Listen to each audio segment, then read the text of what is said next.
बहुत समय पहले की बात है। सुदूर दक्षिण में एक प्रतापी राजा का राज्य था। राजा के 3 पुत्र थे। एक दिन राजा के मन में आया कि पुत्रों को कुछ ऐसी शिक्षा दी जाए कि समय आने पर वो राजकाज संभाल सकें।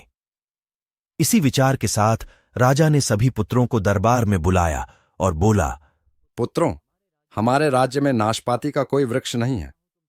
मैं चाहता हूं तुम सब 4-4 महीने के अंतराल पर इस वृक्ष की तलाश में जाओ और पता लगाओ कि वो कैसा होता है। राजा की आज्ञा पाकर तीनों पुत्र बारी बारी से गए और वापस लौट आए। सभी पुत्रों के लौट आने पर राजा ने पुनः सभी को दरबार में बुलाया और उस पेड़ के बारे में बताने को कहा। पहला पुत्र बोला, पिताजी, वह पेड़ तो बिल्कुल टेढ़ा मेढ़ा और सूखा हुआ था।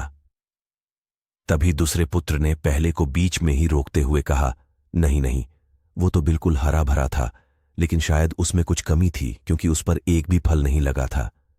फिर तीसरा पुत्र बोला, भैया, लगता है आप भी कोई गलत पेड़ देख आए, क्योंकि मैंने सचमुच नाशपाती का पेड़ देखा।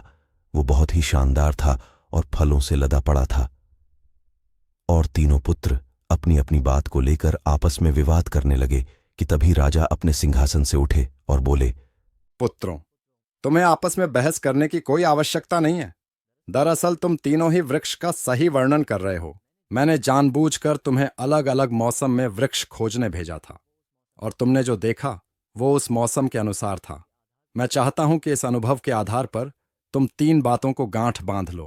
पहली, किसी चीज के बारे में सही और पूर्ण जानकारी चाहिए तो तुम्हें उसे लंबे समय तक देखना परखना चाहिए, फिर चाहे वो कोई विषय हो, वस्तु हो या फिर कोई व्यक्ति ही क्यों ना हो। दूसरी, हर मौसम एक सा नहीं होता।